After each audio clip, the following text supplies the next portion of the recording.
the NBA playoffs on TNT. Brought to you by Frost Food Coors Light, who reminds you the three most important words are, hey, beer, man.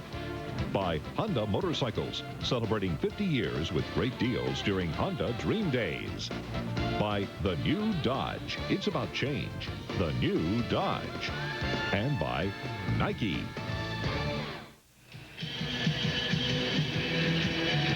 Welcome back to the Georgia Dome, Game 4, this first-round series between the Charlotte Hornets and the Atlanta Hawks. And the starting lineups for tonight's game. First of all, for the visitors, David Wesley, Bobby Phills in the backcourt, Anthony Mason, Vlade Divac, and Glenn Rice up front. And for the Atlanta Hawks, Mookie Blaylock and Steve Smith started the guards. Alan Henderson, Dikembe Mutombo, and Tyrone Corbin are the forwards.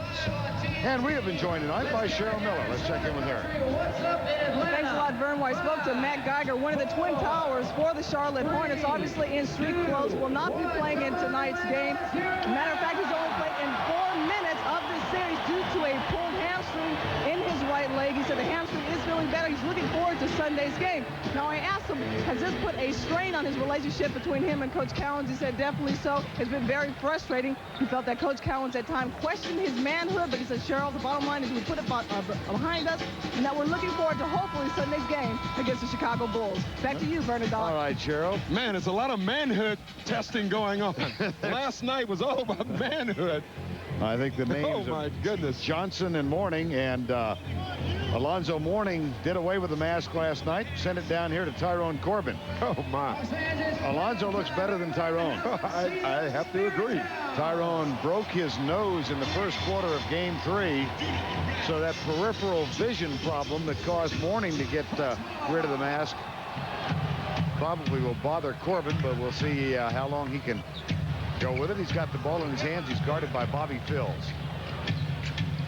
Looks for Steve Smith. Glenn Rice has him. Here's Mookie Blaylock off the dribble. Puts up the little runner. He gets the offensive board and comes back. Mutombo puts it back in his hands. Well, that's one of the things Mookie Blaylock has done so well. Not only with the assists, but he has had a great series on the rebounding end. Problem with the shot clock, I believe. Jimmy Clark, one of the 3 officials tonight. Hugh Hollins and Bill Spooner join him. Mookie Blaylock averaging 6 rebounds a game. Dome control. Well, you know there's a problem when they're asking for dome control. Yes. Now the clock shows 19 remaining.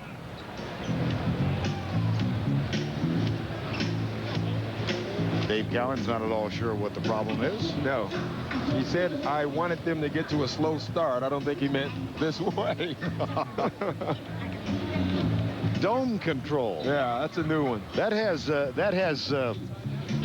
aspects of the end of the millennium. Yeah, that means you're playing in an arena that's a football stadium. That's what that means. Well, dome control hasn't arrived yet. And the clock is winding down. It's now at 11:15. 24-second violation.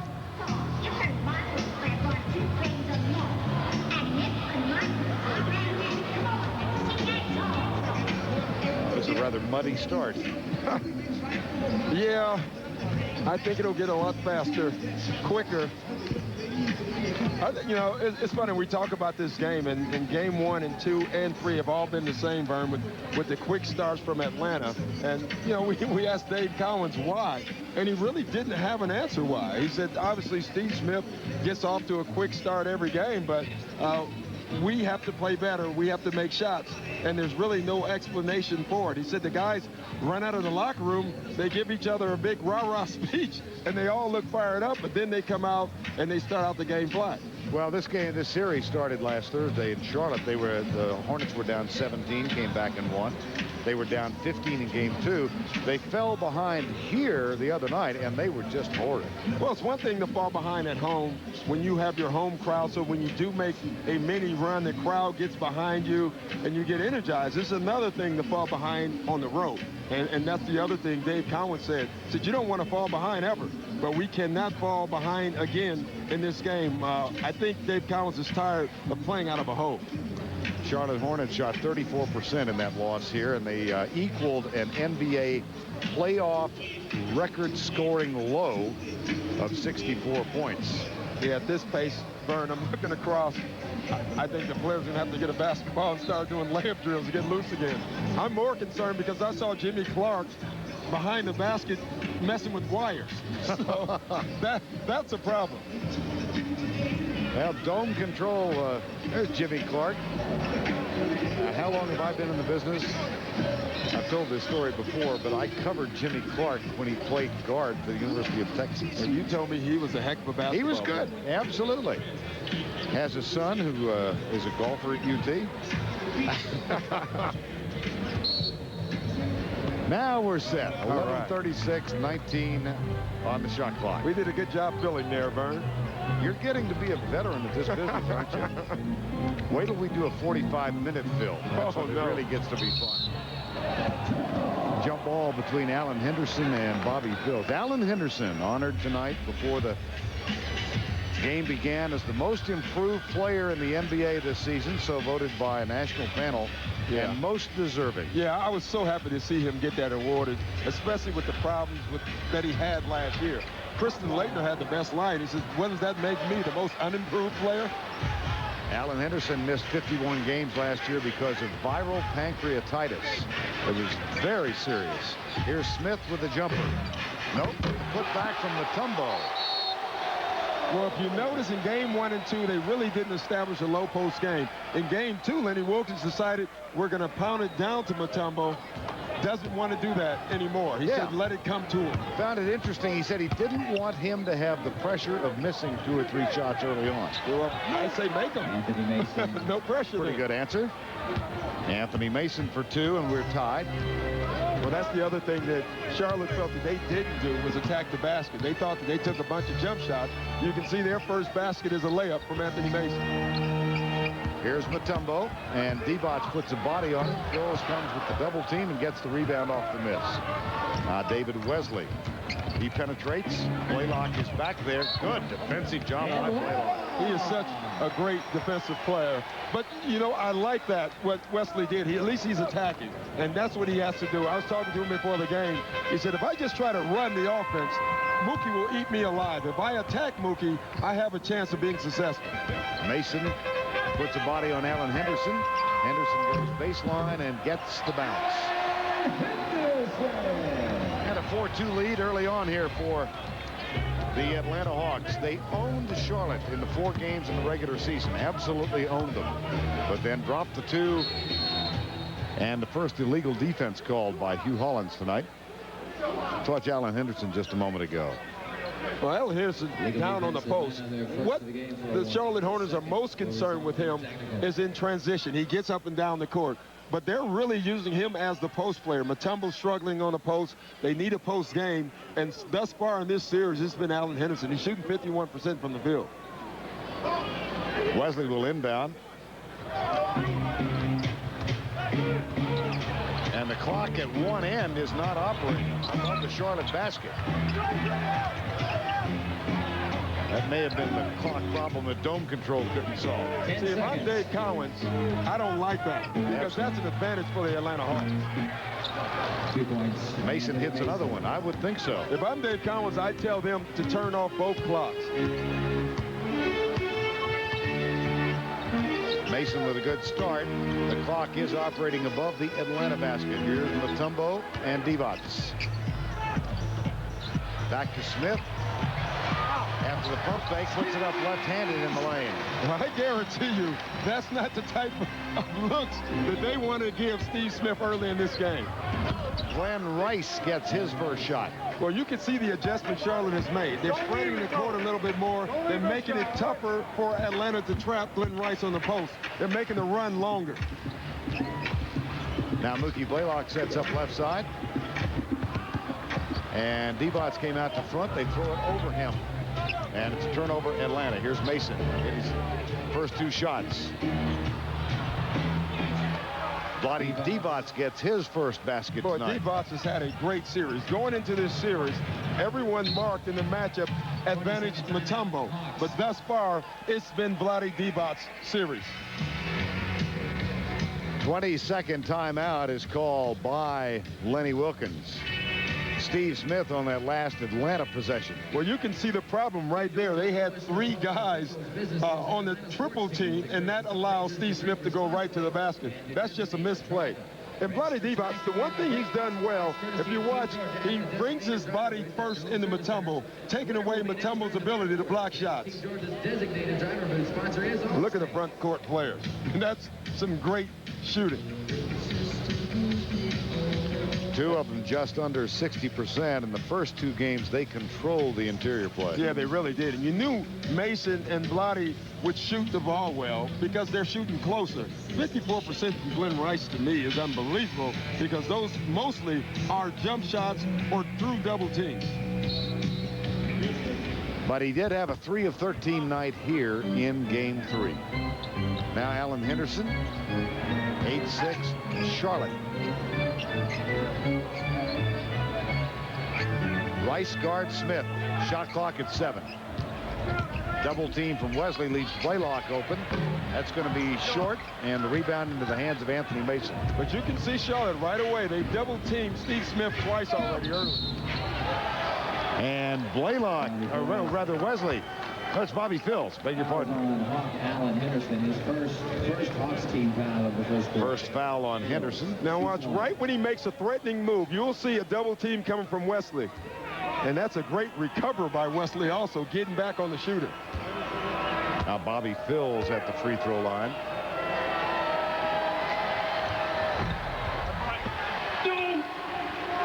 Mutombo clears it.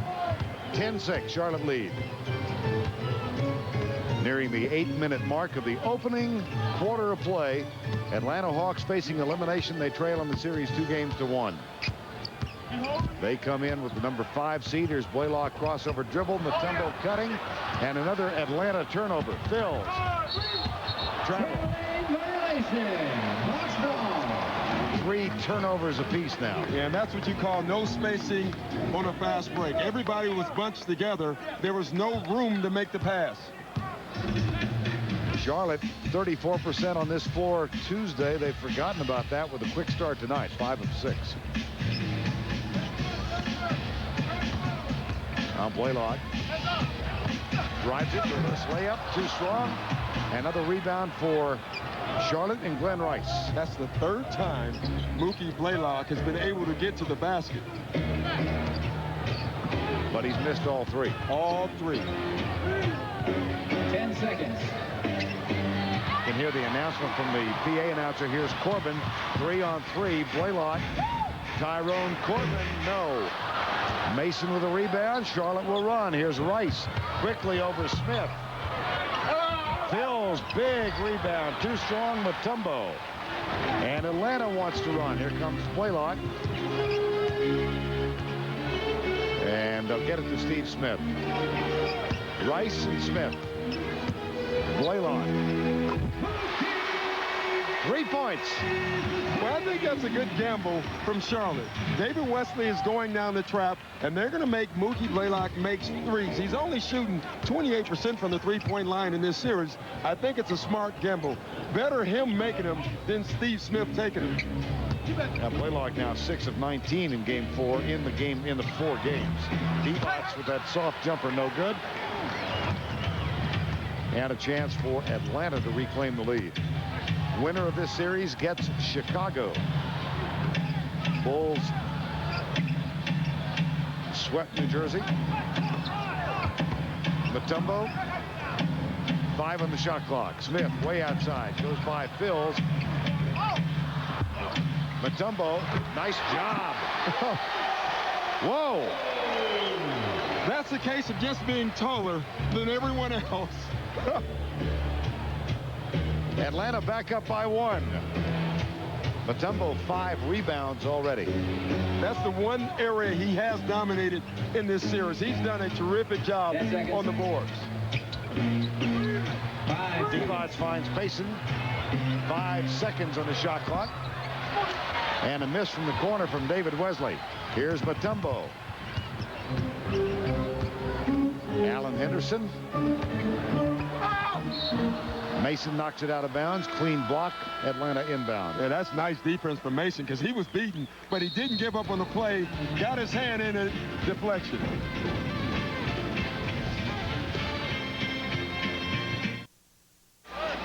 Doc, take us back to this matchup between Blaylock and Wesley a moment ago. Yeah, these two are really going at it, and the pick and roll is where Charlotte has had problems. Watch Wesley try to go under. The problem, when you go under with Mookie Blaylock, he keeps his dribble alive and goes the other way. Now, what Charlotte wants to do offensively, watch the space and look at Vlade Divac. He's way out behind the three-point line. Reason, keeping Mutombo out of the area so he can't block shots. But he has to make that shot. If he can make a couple of those shots, that will make Mutombo guard him. And that is one area in which they miss Matt Geiger, don't you think? Yeah, it really is. Matt Geiger, at the end of this season, was really making that 15-foot jump shot for him. Geiger with the pulled hamstring missed the last 4 games of the regular season. 4 ineffective minutes in game 2 here. He was fined by the club $1,000 because at halftime of game 1, he went up to the private club at Charlotte Coliseum and had a meeting with his agent rather than going to the locker room. Yeah, right there you saw him eating the Snickers bar, so I guess he's not going anywhere for a while, huh? He's going to sit on the bench. I wonder if he's met George Murasant. 7-0 Atlanta run. Wesley gets the offensive board. 13-12 Atlanta. 4.5 to go opening quarter. Blaylock and Wesley. Oh my goodness. Clear path, but Mookie Blaylock misses his 4th consecutive shot. And that's the 4th time he's made it to the basket. I'll tell you what, I think David Wesley's doing a decent job. I don't think he's getting much help on the pick and rolls. Now Mason backing Mutombo in. Wesley, nice penetration. But he can't get the shot to fall. He does take it away for the moment. And then fouls Corbin. Boy, he had it. Yep. He had it. David Wesley, his first team foul for Charlotte. I mean, it's the same thing that we've talked about. Look at this, Vern. It looks good, actually. 13-12. 3:50 to go.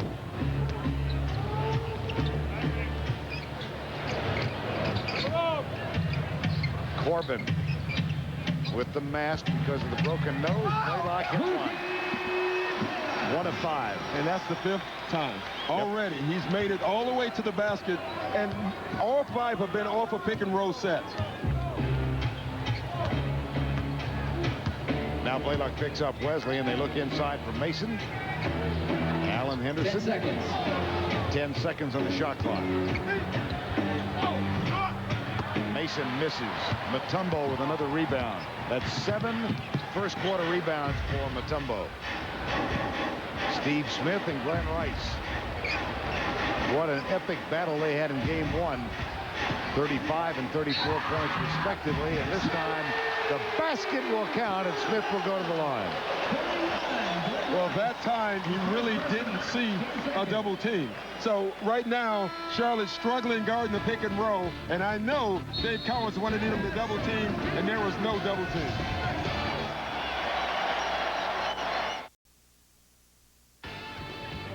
Doubleheader tonight on TNT, and what a game we've got coming up after ours.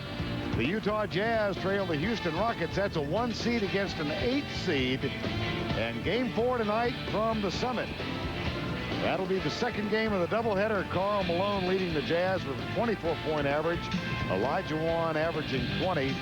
The only time in the NBA playoffs an 8 has beaten 1. Denver did it to Seattle. Yeah, that series has me amazed. I honestly thought Utah would sweep that series. Now, you got to almost favor Houston, but you kind of get a feeling, just like Seattle last night, that Utah is going to come through in this game. The difference being Houston is a veteran team, Minnesota is a young team, and Houston knows how to finish out series. Steve Smith at the line. Of course, Dikembe Mutombo was the man cradling the ball on the floor when Denver came from 2 down to win that best-of-5 series over Seattle. I don't think Olajuwon's going to do that if they win. No, I don't either. He's won championships before. Rice under Corbin. Charlotte has now one of its last 11, one of its last 12, one of its last 13. Wow. And they've had good looks. Smith at the other end. Well, here they go again. Fast start. And the Hornets find themselves trailing by 8. You don't need a calculator for this. Count the misses. No, I mean, that is a good look. Wide open look, Glenn Rice. Another look, but that's not too easy over Mutombo. And then a third good look. So that's 3 good looks at the basket. And Rice is 1 of 6 from the field. Rice in the corner. Del Curry has come on. Oh, he's not missing an open shot. Now, you look at the Charlotte Hornets, and you have Glenn Rice and Del Curry on the same team. Those are 2 of the best shooters in the NBA.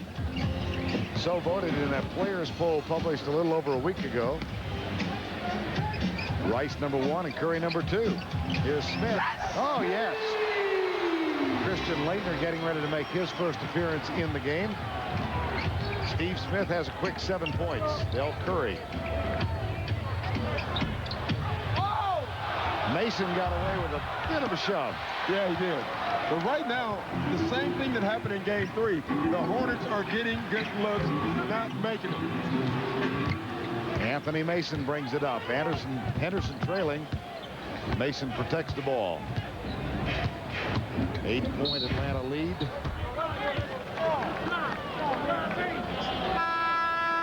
Henderson picks up the foul. Fouls on Alan Henderson. That's his second. Watch the fakes by Steve Smith. Uses the head fake, then uses the shoulder, the ball swing, and then he gives himself room. Still good defense by Glenn Rice. Great shot by Steve Smith. Mason gets the first of 2. I really like what Anthony Mason did the last time down. He grabbed the ball and he took it straight to the bucket. You can see what he's saying. If we lose this game, it's not because we're shooting a bunch of jump shots. We're going to attack the basket. Vlade Divac will go to the bench, and J.R. Reed comes on. Reed bothered by a groin pull, so that's hampered him a little bit. Had that wonderful sequence of minutes, second quarter of Game 1. Here's Laettner, kicks it out. Tyrone Corbin, and Del Curry knocks it away. And the steal from David Wesley. Smith back, and he forces the altered shot, but Rice is there to put it through. Well, Steve Smith is the only Hawk who stayed in the play. Everyone else assumed that Wesley was going to make that shot. Now Mutombo guarded by Mason. Rice on Smith. Blaylock. Put back from Christian Laettner. 6-point Atlanta lead.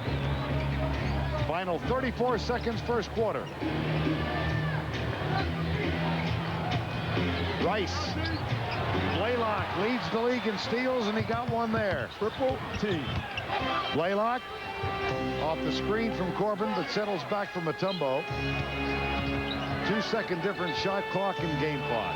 Here's Laettner. J.R. Reed has it.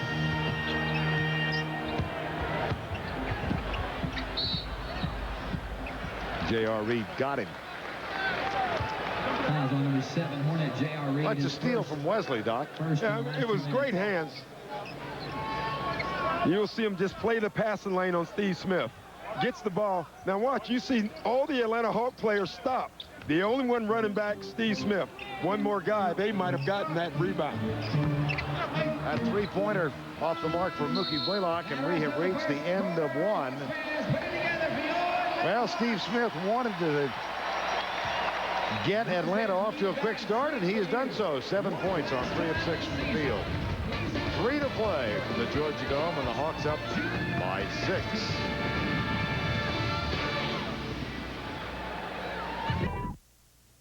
Back inside the Georgia Dome, Vern Lundquist, Doc Rivers, Cheryl Miller. Atlanta leading 24-18. Of course, big news in the NBA last night. The New York-Miami fight, 1.4. Morning, $20,000 fine, 2-game suspension. Johnson, $10,000. And Rod Thorne is here tonight. He's been busy. And they did look at the tapes and saw Chris Mills come off the bench, which was probably the worst thing in that whole fight. The one team that should have learned from coming off the bench was New York. I guess Chris Mills, you can say he wasn't there last year, so he didn't know.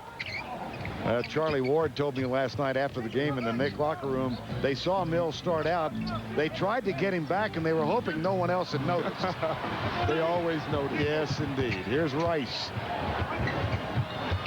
Del Curry. Well, the good thing in the first quarter is, yes, Atlanta did have a good lead, but not a big lead, and already it's just a 2-point game. And another steal, Wesley from Leitner. Dish nicely to Del Curry. I like what Dave Cowens is doing. You can see that they were not aggressive, so what he decided to do is put on a trap to force the team to be a little bit more aggressive. Smart move, Dave Cowens. And another steal, Wesley really active. This one goes out of bounds. And Wesley hit it last. Eldridge McCasner has come on the floor. And Wesley just about got it away from him. Well, the thing you like about David Wesley tonight is how aggressive he is being. I mean, this is 2 great steals and then great pass here. Chucky Brown on the floor now. Number 52. Leitner takes J.R. Reed to the basket, puts it up left-handed.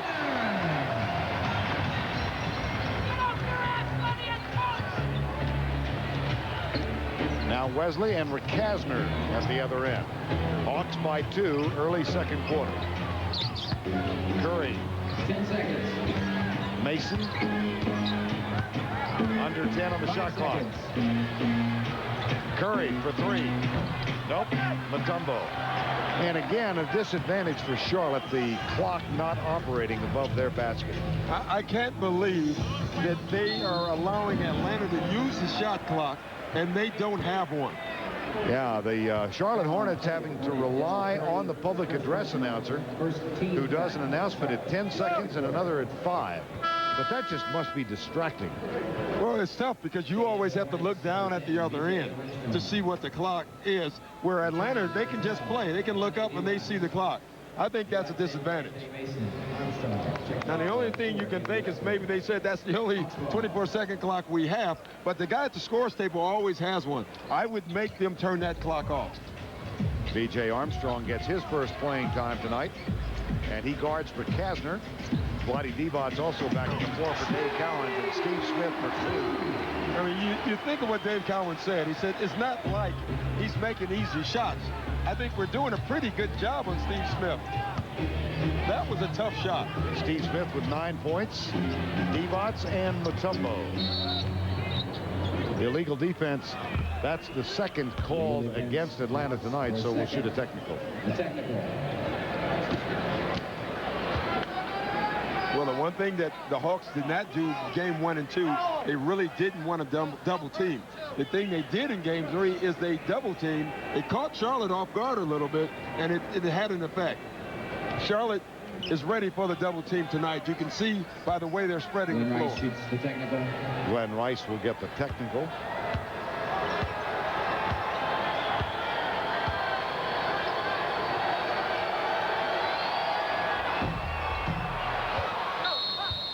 That one made a lot of noise. It did.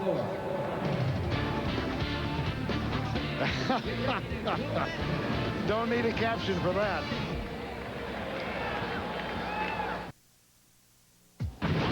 Ernie Johnson in Atlanta. Well, as expected, Alonzo Mourning and Larry Johnson have been suspended from Game 5 Sunday between the Knicks and Heat after last night's swing and a miss affair at Madison Square Garden. Here's Tim Hardaway on the loss of Zoe. You know, he he's a presence down low, blocking shots, and on the offensive end, we got a guy to go to and make things happen down on low post. You know, they got a double team or he'll score.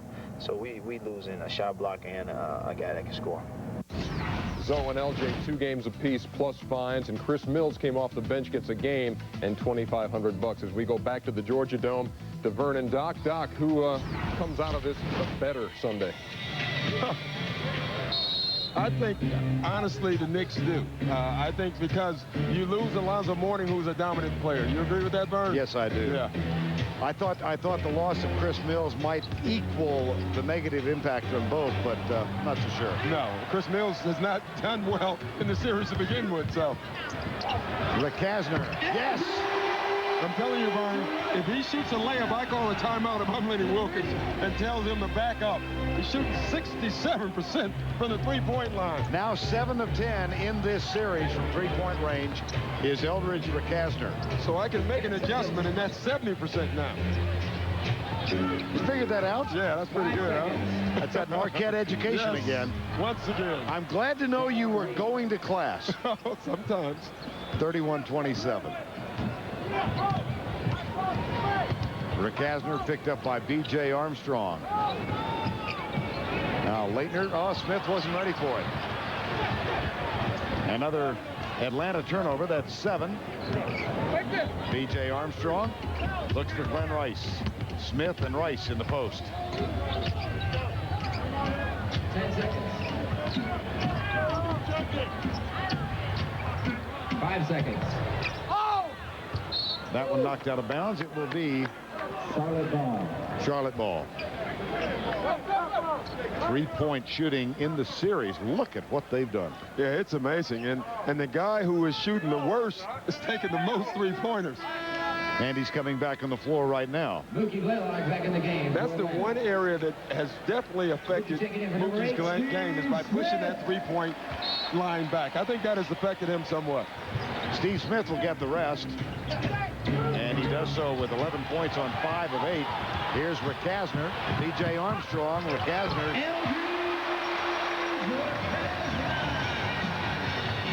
He can flat out shoot the basketball. B.J. Armstrong and Divac. 10 seconds. So loud. Atlanta leading by 6.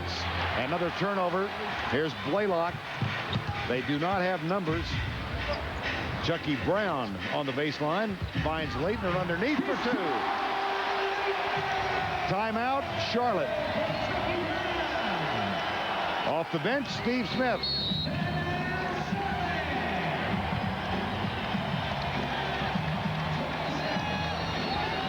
An 11-3 Atlanta run.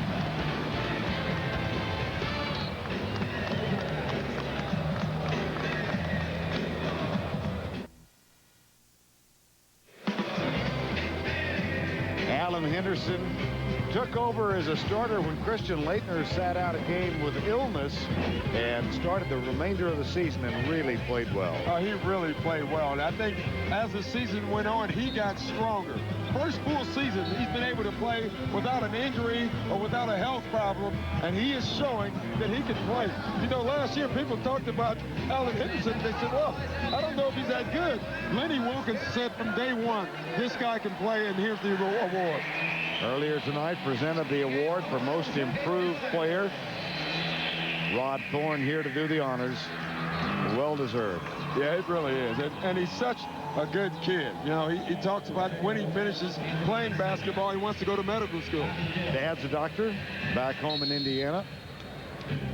16th player taken in the draft. I told him it's much easier just to get a nickname, Doc. Yeah, and I didn't know I was going to be working with a fight doctor. I thought he was doing boxing only. I'm going to start calling you Pacheco. Oh, my. Something happens when you get in that New York-Miami series. Oh, I tell you, it's unbelievable. 35-27. Whoops, Leitner wasn't ready for that. There was a foul on Curry called. Well, I think the officials are saying the reason he wasn't ready is because Curry was holding him. Now, Curry does not agree with it. Second team foul for the Hornets. Second foul on Curry. 8-point lead. The match is the largest lead of the night. The largest Charlotte lead was 10-6-4. Anthony Pig Miller's on the floor for the Hawks now. And here's Chucky Brown. Bobby Bills guards him. Brown doesn't get it. Boy, he got the shot he wanted. Now, he had a big game in Game 3. And, you know, this series has not only been decided by the guard, it's been the bench play also. And right now, the Atlanta bench is really playing well. 10 seconds. 10 seconds remaining on the shot clock. Wesley. 5 seconds. Curry backs up inside the line. Rebound in the hands of Chucky Brown off the miss.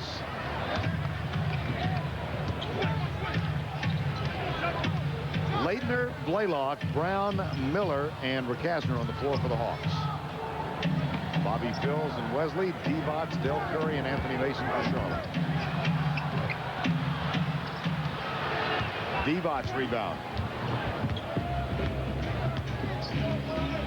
Leitner and Mason.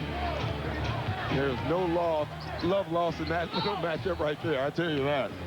That's what got things started in this rivalry, this heated rivalry, was those two guys. Christian Leitner, his first. They are men who play with a certain attitude. Yeah. Both of them. There's nothing wrong with playing with that attitude as long as you don't let it carry over and go over the edge.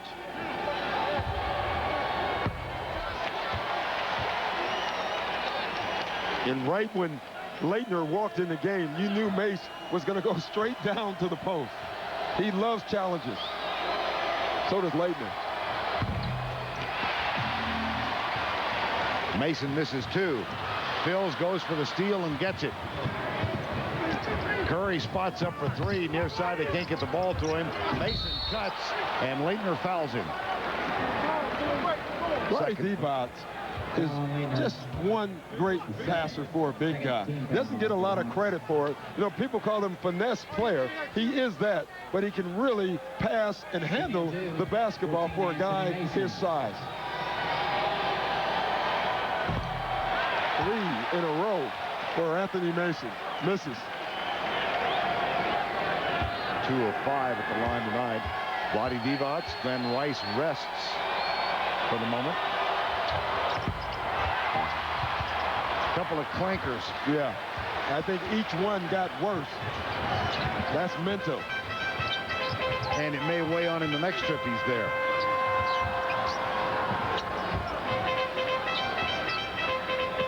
Chucky Brown, Bobby Bills.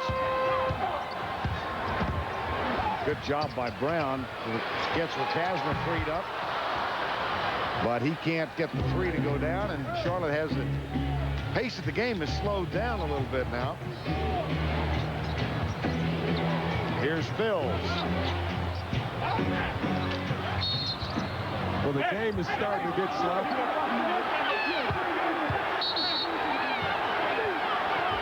There has been a lot of manhood testing going on in this league in this week. Boy, I tell you, the game is starting to get sloppy, and in the last 2 or 3 minutes, you've seen a bunch of pushing, guys getting frustrated, and what they're getting frustrated is not at each other. Everyone is struggling on the court right now, and that's where it starts. I mean, this is not enough. Oh, that was mild compared to Chris Dudley and Zoe Morning last night. Oh, my. Well, they literally went nose to nose. Yeah, they did, but up until the very end, it was just nose to nose, and that's fine. Double technical called on Divac and Miller, and a personal foul called on Anthony Miller. Here's Divac, spin move. Oh, boy. Oh, my. Oh, beauty. He faked him so bad that when he went back the other way, Leitner was still there. 6-point Atlanta margin.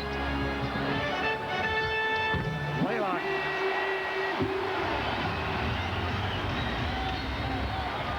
.436 to go first half. Hawks must win to force game 5. Charlotte with a victory would meet Chicago in the second round. Another turnover. Here's Chucky Brown with the ball for the Hawks. Blaylock, Rick Kasner, but Wesley is there.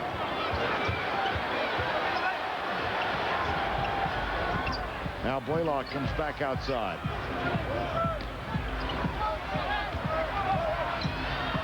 Atlanta looking for its first double-digit lead of the ball game, and they will not get it on this possession. Wesley, nice pass. Phil's fouled as he goes up. There was no doubt that Mookie Blaylock was going to get his hands on the ball. He has a great pair of hands. Again, for Atlanta, Dikembe Mutombo and Alan And Henderson. take a look at Bloody Divac. Now watch the fake. He beat him there. But when he came back, Leitner was still waiting. Oh my, what a nice fake. Line for the Hornets shooting 2-13, Bobby Phil. He beat him so bad that Leitner had a chance to block his shot because he was still waiting. For a reversal of fortune in game 1 and in game 2, the Atlanta Hawks really struggled from the free throw line, and now it's Charlotte 3 for 9 from the free throw.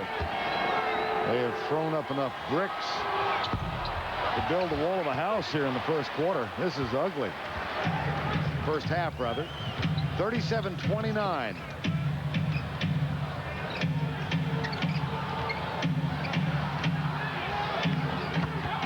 Mason knocks it out of bounds. Henderson's back on the floor. Game 4, round 1, Georgia Dome, as we begin the second week of the 1998 NBA playoffs. Charlotte comes in leading in the series 2-1. They were thrashed here on Tuesday night. Much more competitive tonight. Here's the fall away from Steve Smith. And Mason with another rebound. That is 6 tonight.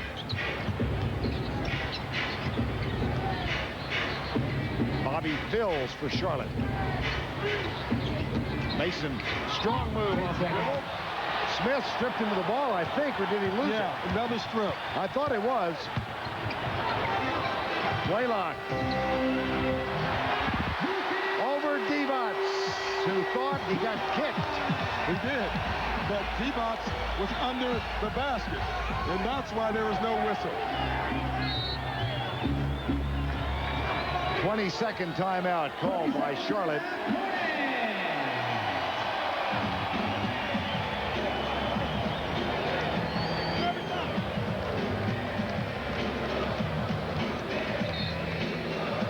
And you can see here, look at the weak side and look at Mutombo's presence. But it's the hands of Steve Smith for the deflection. And it's been stretched to a full timeout. Nope. 22nd timeout. That's one of the things Lenny Wilkins was talking about by having Mutombo on your team, is when guys drive, they take their eyes off the defensive player. They start looking at Mutombo, and he tells his guys to go for the ball, try to strip. And they get a lot of them. It also helps to have Blaylock on your team. Well, for the 4th consecutive game now, the Charlotte Hornets are trying to climb out of the hole. Yeah, but again, it's easy at home. It's a lot tougher on the road. This is the 4th successive in which they've trailed by double digits in the first half. Of course, they were down by 30 early here Tuesday. Rice has had a quiet first half, but he does have 9 points now. 9 points, but he hasn't shot the ball well. But they're down 8 points with Rice struggling. If you're Dave Collins, I don't know how upset you would be. Mutombo. Now with Kasner. Alan Henderson left alone and misses the open jumper. Well, I tell you, I don't know if anyone saw him, even when he had the ball. And that would scare you. Nearing the 2-minute mark of the first half. 10 seconds. Wesley, Rice. Catch and shoot, no. Mutombo, another rebound. Here comes Atlanta. 2 minutes. Glenn Rice is 4 of 11. Off of a 3 and 13. Nice move. Oh, my. Bobby Phills takes Henderson hard, and Henderson will go to the free throw line. Yeah, it was a hard foul. Clean foul. Very hard. On Bobby Phills. Timeout Atlanta. 1:53 remaining in the opening half of game 4 from Atlanta. Time call. The the NBA playoffs on TNT. Brought to you by Gatorade Thirst Quencher. You don't have to live thirsty. Life is a sport. Drink it up. And by AutoZone, the best parts in auto parts.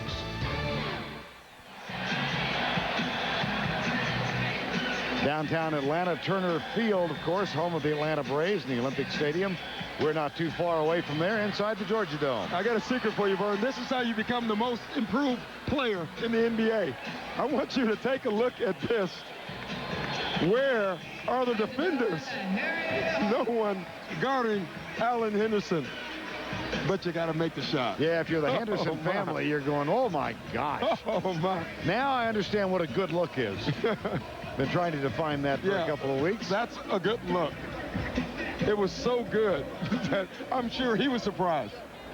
Alan Henderson. 2 shots for Alan Henderson. 1:53 to go before the break.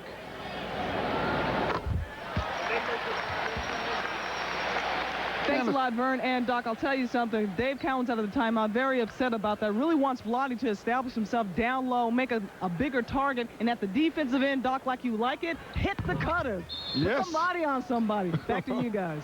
Thanks, Cheryl. Well, that's what they have to do. I mean, they have to be a little bit more physical. Dave Cowens wants his team to play like Dave Cowens played. Lane violation against Vlade Divac, so Henderson gets another one. See, that's the adjustment the Hawks made. They thought they played well in Charlotte. They were not physical enough, and now it's on Charlotte to respond. 9-point margin, 1:45 to go, first half. Wesley, Bobby Phills at the guards. Here's Glenn Rice, 4 of 11 from the field. Henderson fronts Mason. Mason battling for position, put an elbow on the ball. And there's a shot clock violation. See, this is not fair. I did not hear the man say 10 seconds. I did not hear the public address guy. It's not right. There's no way that they should allow the 1 24-second clock working and the other one not. I think this is a huge disadvantage. And you know what's going to happen in the second half? They're going to have halftime to fix the other 24 seconds, so the Hawks will get it for the entire game. You had an interesting conversation with Hugh Hollins a couple of timeouts ago about why they didn't take both of them away, and Hugh Hollins said it was his decision. He said it was his decision, but I tell you what, Vern, if you're Dave Cowens, you fight for that clock being turned off. I think you would win that argument. It is a disadvantage. I did not hear the public address announcer with either a 10 Well, he's second. yelling. Dave Cowens is yelling at the public address announcer. The guy is saying he called it out, and I can't tell you what Cowens said, but he's disagreeing. Blaylock. 5 on the shot clock at this end.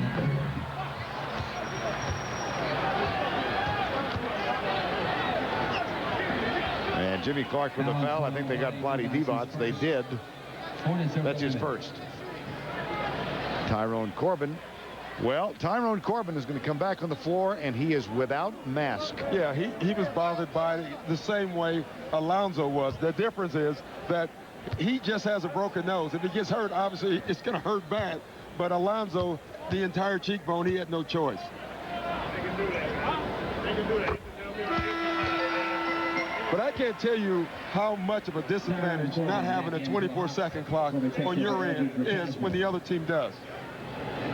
Coming up on the Mikey halftime report, Kenny Smith and P.J. Carlesimo join E.J. in our studios, and they'll have a preview of Game 4 between the Utah Jazz and the Houston Rockets. That's coming up in about 65 seconds. I know P.J. Carlesimo would not allow that 24-second clock to work on the other end. I guarantee you. Rice 10 seconds. gets open. Rice for 2. Rice has 11. 8-point margin. Smith and Rice battling for position as Mookie Blaylock keeps the dribble alive. 43 seconds to go. Illegal defense. That is the first call Legal tonight defense, against the Charlotte Hornets. The first of the game for the 92nd. Well, there's times where Mookie Blaylock gets wrong, and this is one. Went for the steal, missed. Rice gets a dunk. Fresh 24 after the illegal defense call. Wesley on Blaylock. Smith and Rice bumping. Pick and roll. Blaylock takes the shot. Long rebound. Tyrone Corbin.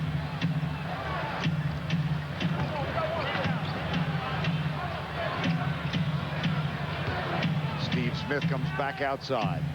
Hawks facing elimination with a loss tonight. They're up by 8 at the moment. Now Corbin. Bobby Phils. 3 on the shot clock. Smith. And 3 seconds to go. Here's Mason. Yes! Big shot. And Anthony Mason had to turn all the way around, dribbling the ball up the court to check the shot clock. Almost fitting that he made it. Justified. Mason at the buzzer. Takes it the length of the court. Kiss off the glass, and it cuts the Hawk lead to 6. So we have played the first half, and Anthony Mason's 2 make the margin 6, 41-35 at the break. Back across town as we go nose to nose and cheek to cheek at the Georgia Dome.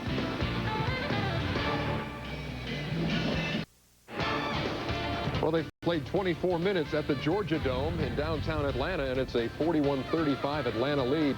Later tonight here on TNT, the Rockets trying to pull a stunner and knock out the #1 seed in the West, the Utah Jazz. Houston leads that series 2-1. We welcome you to our Atlanta studio and the Nike halftime report. Ernie Johnson along with Kenny Smith and Golden State head coach P.J. Carlesimo. And one of the stories at the Georgia Dome tonight, the fact that one of the shot clocks is off, and Doc Rivers surmising at the game that if this were the situation you were coaching, you'd say, no, turn them both off. What's your response? I'd really rather have one on. I think one's better than at least half the people. Most of the people in the place can see it, and you see the last play coming down. As Mace dribbles down the court, he turns around and looks. If that clock's not on, they got nowhere to look. So I'd rather half of them know, and being a devious coach, you hope it's going to be there for you in the second half. So it'll go both ways if they don't fix them both. They're pretty close to Georgia Tech down there, though. I think they probably get that thing fixed before the start of the second half. What everybody's talking about, folks, is what happened about 24 hours ago as New York was playing Miami and things got wacky late in the game. Alonzo Mourning, Larry Johnson punching a lot of holes in the sky, not connecting much, but neither one will be around for Game 5 of that series as it returns to Miami on Sunday. There were suspensions today for Alonzo Mourning and for Larry Johnson and for Chris Mills. Mourning gets 2 games and a $20,000 fine. He threw the first punch. LJ suspended 2 games and gets a $10,000 fine, and Chris Mills 1 game and $2,500 for coming off the bench. Let's hear from both teams. The league handed down its fines, and obviously in their statement they found that Alonzo was the instigator. That's why he got fined more. He does go through a lot. He does, and I can understand that somewhere along the way, you know, he will draw the line with people. But there has to be something done about that, and how certain teams will just physically abuse a player because they want to get him off his game. The thing that people don't understand is just the level of frustration that he's going through. I mean, those guys are taking cheap shots anytime they can get at him. If you watch the tape of the games, that you know, anytime they got a chance to hit him, they're hitting him, and he just got fed up with it. So who loses what now for Game 5? Alonzo Mourning 19-3 and 8.5 in the series. Johnson and Mills combining for 26 points and 11 boards in the series against the Miami Heat. What's your take on what you're hearing on the day after here, Kenny? Well, it's pretty interesting because if you're sitting here and you're watching it on television, you know it's dead wrong that they shouldn't be fighting out there. But as a player, and you listen to the coaches, they're all backing Alonzo Mourning, and they're all backing Larry Johnson, saying, yeah, he should have done this. It's because the players' mentality, they know that this guy's going to go to war with them on Game 1 in the next series, so hopefully he can be there. Or Game 2 at least, because Game 2, exactly, because he got so you're already giving away another one. Exactly. But with 1.4 to play, can't a guy say, see you in Miami Sunday, we'll take care of it there? I mean, what does it take to do that? Well, that's the normal thing to do. I don't know, Coach. I think I could have had that kind of restraint, but, you know, certain guys can't. And to give him, Alonzo competes. Everybody in the league plays real hard. But I mean, if you start talking about Alonzo, one of the first things you're going to say is the intensity and the aggressiveness, and you can't turn it on and off. I know as a coach, I'd feel the same way. In one sense, you're disappointed, but you like it every other second of every other game that he's giving you that 100% and more. So you have to take what comes. So for the second year in a row, the Miami-New York series will be determined in part by who won't be there in the deciding game. That'll be Game 5 on Sunday. When the Nike Halftime Report continues, we'll have a little Q&A with PJ, and you'll hear from the Jazz and the Rockets on the upcoming Game 4 tonight on TNT.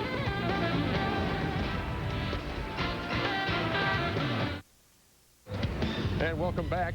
I can name that tune in 2 notes. Saturday on NBC, Timberwolves and Sonics playing Game 5. Showtime hits the air at 3 o'clock on the Peacock. Still to come tonight here on TNT, Game 4 between Utah and Houston. Jeff Hornacek getting loose at Compaq Center, coming off a 2-for-10 night from the field. Utah on the brink of elimination. Let's hear from the guys involved in tonight's Game 4.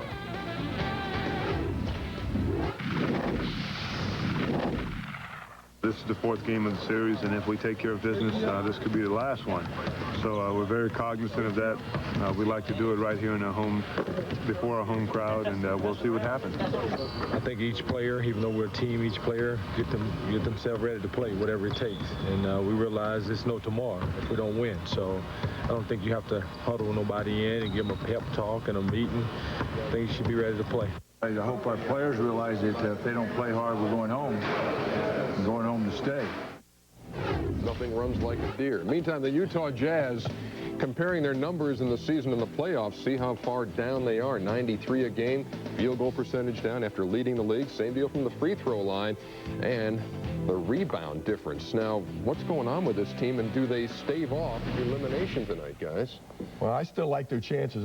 Houston's an easy one to talk about. You say I wouldn't bet on them, but I'd be too scared to bet against them. They're just an extremely dangerous team with all that experience, the great players. And again, in a playoff format, particularly 5-game, no back-to-backs, the guys are rested, you get time to prepare for a certain team. Houston's the most dangerous matchup you could ever ask for. Well, I just feel like now they've given Houston so much confidence that it's too late to turn the switch back off, because they've walked the ball up the court.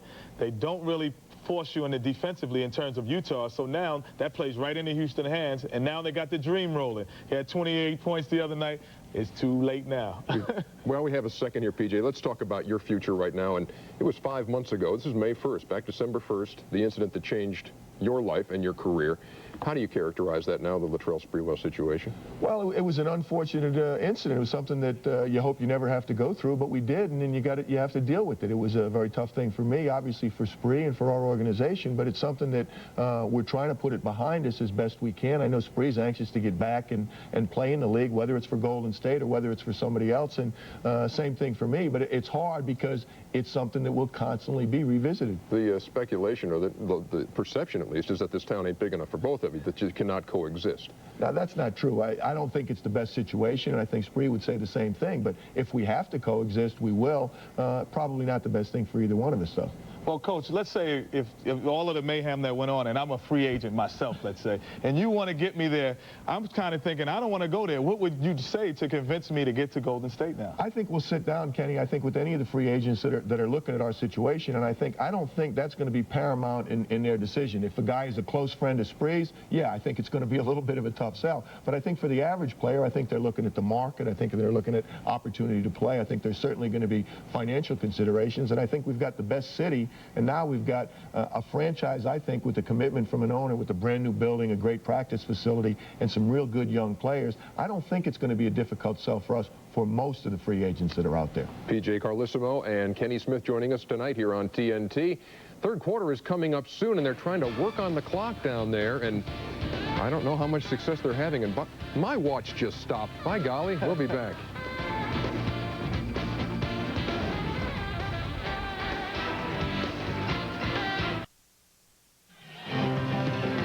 As we get set for the start of the second half from Atlanta, we come to you not too far away from Centennial Olympic Park, which was the focal point of the festivities for the '96 Olympic Games in Atlanta.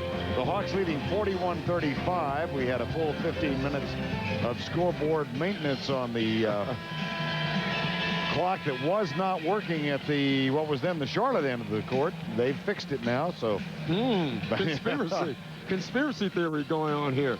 I'm a little curious, though, if that's affected the shooting percentage for Charlotte, because they haven't shot the ball very well. I don't think it had anything to do with the shooting. Charlotte has struggled, but if you look up at the scoreboard, they've made Atlanta struggle also. They played better defense. The difference between this game and Game 3 is Charlotte struggled offensively and defensively. Tonight it's only offensively. They're playing pretty well defensively, only down 6 points. Well, a 6-point margin staring them in the face. Let's check in right now with Cheryl Miller. Thanks a lot, Vern. Well, Coach Cowan's coming out of the locker room said, you know, looking despite the fact that we haven't made any free throws, which is really killing us, he goes, all in all, I like the effort of my guys. They're putting it out there. They're being aggressive. He goes, defensively, we have to do a better job of stopping the dribble penetration. Coach Lenny Wilkins, on the other hand, was not very happy offensively. Felt that the team was doing a little too much isolation and one-on-one, wants them to get back into executing their half-court offense, better ball movement. Guys? Okay, Cheryl. And that's something Lenny talked about before the game. He says when the other teams make runs at us, we stop passing the ball. Everybody goes to ISO and wants to be the hero. We have to continue our team concept of basketball. Well, Steve Smith, obviously, first quarter, he didn't want him to get going. He got going anyway. He played really well. Now, Glenn Rice struggled, but his numbers don't show it, and that's good if you're Dave Cowens. He stayed in the game. He got some easy buckets, which were big for him. Game 4 from Atlanta's second game of the series played here at the Georgia Dome, and a crowd of better than 20,000 gathered for this one. And it's quite simple. If Atlanta wins Game 5 Sunday, it will be played in Charlotte and seen on NBC. If Charlotte prevails and comes from behind to win this one, they take on the Chicago Bulls in the second round. Rested Chicago Bulls. Yes. You know, some of them are rested. Yes, some of them are. Some of them are not in Chicago tonight. Resting, I can guarantee you that. I don't think Rodman's got his feet up with a bowl of popcorn watching you and me on television. No, he should be.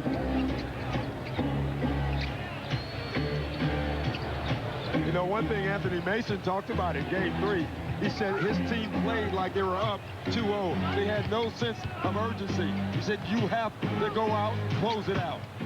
Anthony Mason gets the first basket of the third quarter, and that cuts the margin to 4. Mason also got the last basket of the half. Mason is having himself a really good game. You can see he's been on teams where he's closed out series. You can see that he's going for it. Henderson, no. Divac with a rebound. Charlotte has scored the last 6, make it the last 8. Oh, what a nice stop by Anthony Mason. Caught the ball, stopped, let 2 defenders go by, and laid it in. Last 4 of the first half and the first 4 of the second half. And the margin is cut to 2. Blaylock looks for Matungo, and Divac fouls him. Foul on Rodney Divac's first Charlotte team foul. And take a look here at Anthony Mason. First, he challenges the shot, and then he just runs out, runs behind the defense. No one really picked him up until it was too late. Stops, lays it in. Did a lot of things in that one little play. A lot of good things. Mutombo rattles one out. Charlotte's front court has kept them in this one. The back court has been the story for the Hawks. Now Mutombo, one more free throw.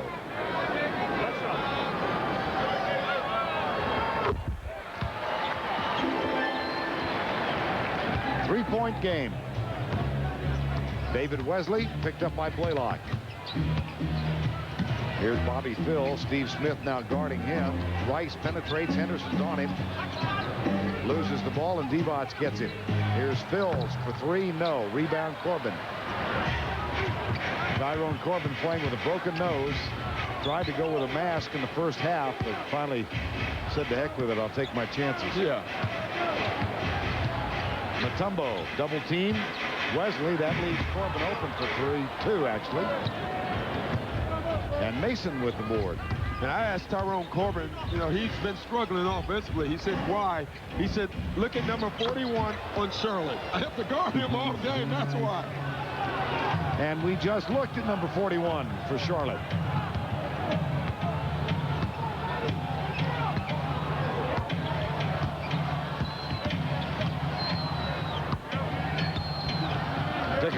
Blaylock. Right side to Steve Smith. Rice is out defending him. And Rice picks up the foul. Boy, and that's too bad because they really did a nice job on the pick and roll. Only 5 seconds left on the shot clock, and then you commit the foul. Atlanta puts it in play.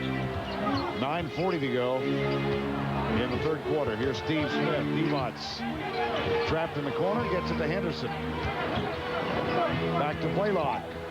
Henderson. And Alan Henderson goes to the line. That's the patience Lenny Wilkins is talking about. Instead of rushing a shot, take your time and make the extra pass. And you can see it here. Mookie Blaylock had the shot, had that shot, passed it up, and he gets a foul by throwing the ball to Alan Henderson. Foul called on Vlade Divac. It's his third, and Henderson uses all of the rim and gets it in. And again, one notices the absence of Matt Geiger. Yeah, especially with the 3 fouls on Vlade Divac. And for a change in this series, Mutombo has not been in foul trouble. Geiger says he will be available Sunday, whether it's against Chicago or Atlanta. Mason, good job in the paint. But then a good job by that guy, Mutombo. Yeah, when he's roaming, he can block the shot. When he's guarding Mason one-on-one, Mason can get in his body and take away that shot blocking ability of Mutombo.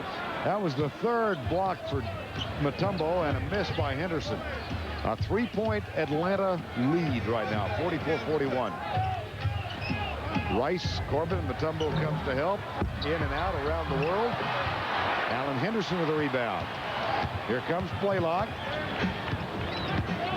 Good job of getting back by Charlotte. 8:40 to go, third quarter. Smith tries to get position, and Rice doing a good job of denying it. Blaylock gets a return pass from Corbin. 5 on the shot clock. Smith. Yo! He was standing on the end about a foot to 2 feet behind the 3-point line. That's what Dave Collins is talking about. We'll play defense, and he'll still make the shot. 15 for Steve Smith tonight. Wesley penetrates. Back to Mason. 5 on the shot clock. That's a 3. That's a big shot, too. And this game reminds me so much of game 1 and 2, where Charlotte just kept nipping away at the lead. Once trailed by 10. Here's Steve Smith. That's number 3. The difference is Steve Smith is hot, Glenn Rice is not. 18 points for Smith. The lead is back to 6. Now Bobby Phills pops out, guarded by Steve Smith. Here's Rice. Well, I'm sorry. He hurt us. You were saying? Never mind.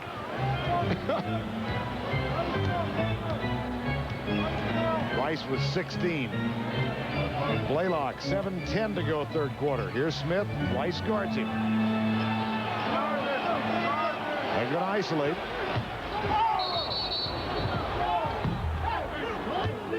Illegal defense. Oh, my. Take a look at Steve Smith.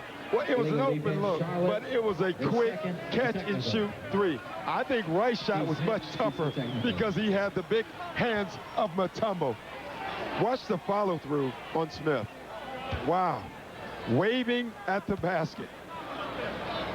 My shooting coach told me that every day. I just couldn't do it. After the second illegal defensive call, here's Steve Smith with a free throw. And now Corbin comes over to throw it out of bounds. 51-47. Game 4, first round. Charlotte leading in the series 2-1. If they win tonight, they take on Chicago. If Atlanta prevails, game 5 in Charlotte Sunday. Well, strap it on. He's entered the zone. 9 in the quarter for Steve Smith. Rice with the answer. Oh, my, here they go again. The difference being they're not guarding each other this time. Well, Rice is guarding Smith. Yes. It's just at the other end it's not happening. And so you have to think advantage Smith. Offensive foul, Steve Smith. And he agrees. And they're calling it Steve Smith, not Glenn Rice, hands off of him, and that's an automatic offensive foul. Steve Smith tells Hugh Hollins, good call.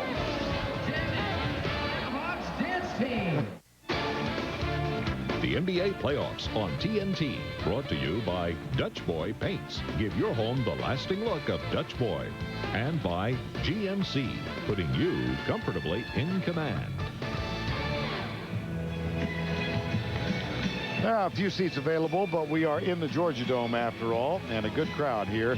If you're Bobby Phills, you think you're playing pretty good defense. Yeah, I mean, he's really fighting for position. The one problem, don't turn your back on the guy you're guarding. You will get burned every time, especially if that's Steve Smith. And look at this. The Hawk is telling Corbin to play defense, but he should have turned the sign around. Glenn Rice is on fire. And as a result, we've got a 4-point game, 53-49 Atlanta. Glenn Rice started this game out 3 for 9, and he's gone 5 of his last 7. Almost 6 of 8. Here's Mutombo. Both coaches are pretty smart. They both played this game. You know when a guy is hot, they're going to beat him. 6 to go, third quarter. Blaylock. Smith. Nope. Anthony Mason with a rebound. But again, they come out of the timeout, and Lenny Wilkins didn't say anything. He said, get it to Steve Smith at most. Mason in double digits with rebounds. Now he's got 10. Rice wants it, and now Smith has switched on him. Did you see Mutombo run at Glenn Rice? Glenn Rice was out by the 3-point line, and Mutombo was running after him. Lenny Wilkins has decided we're not going to allow Glenn Rice to get into that zone. Foul is on Corbin, his second. Rice. Now Corbin's back on Rice. Smith has Phills. Henderson on Mason. Nice pass. Anthony Mason to Vlade Divac. But smart. Vlade Divac waited. And right when Mutombo went to trap, he trailed right behind him. This is exactly what you have to do. Watch when the ball goes in. You'll see Mutombo and Vlade goes right behind him and gets the easy dunk. Second foul on Steve Smith, and Divac at the line.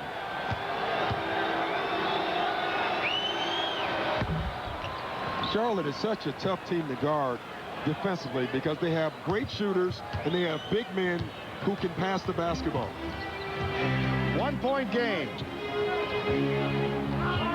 Phills goes for the steal. Corbin finds Blaylock. Bad shot. Well, it was an open good look. shot. Yeah, exactly. The result was bad. Yeah, so bad shot. And a chance for Charlotte to grab the lead. Yes! And Wesley fights through the photographers and winds up on his back. But again, you like when David Wesley is aggressive. And you know his job is to be the point guard and run the team. But like he said before the game, every once in a while I have to just break the play and take Mookie off the dribble. That's exactly what he did. Charlotte Hornets, trying to close out the series, have fought back from 10 down to take their first lead since they were up 10-9. It's Charlotte by 2.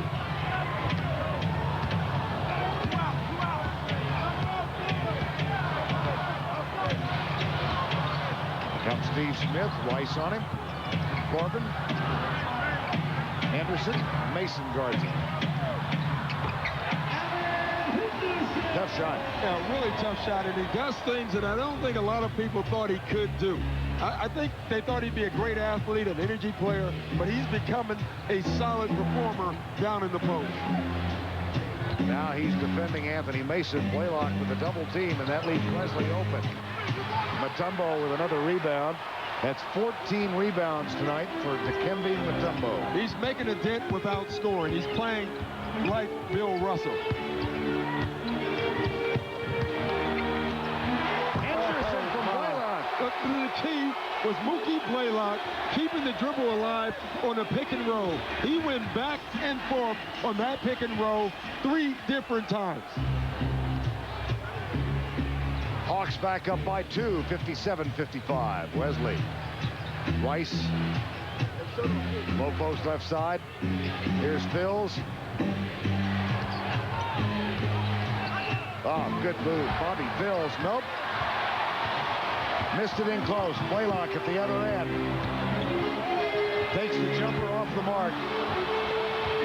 Smith keeps it alive for Atlanta. Now Mason's on him. Wesley goes for the steal and gets it. At the other end, here's Phils. Right. 2. Unselfish, smart basketball by Bobby Phils. I think if he had tried to lay it in, Corbin had it. Rice has 9 in the quarter, 20 in the game, and we're tied at 57. Here's Steve Smith. Blaylock left open on the double, cans the 3. Well, they're going to make him shoot it. He's making them. Wesley. Blaylock back defensively. Wesley back to Devon's 18-footer, yes. That's a big shot. You know, Mutombo right now is thinking, I went to help, my man made the shot. That has to put something in your mind the next time you go help. Now Smith.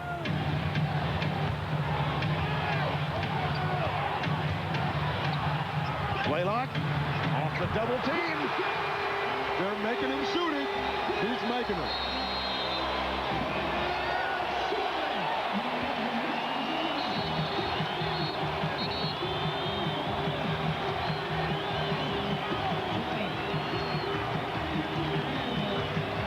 And you can see it. Mookie Blaylock wide open, making the shots. He's hit his last 2 from 3-point land.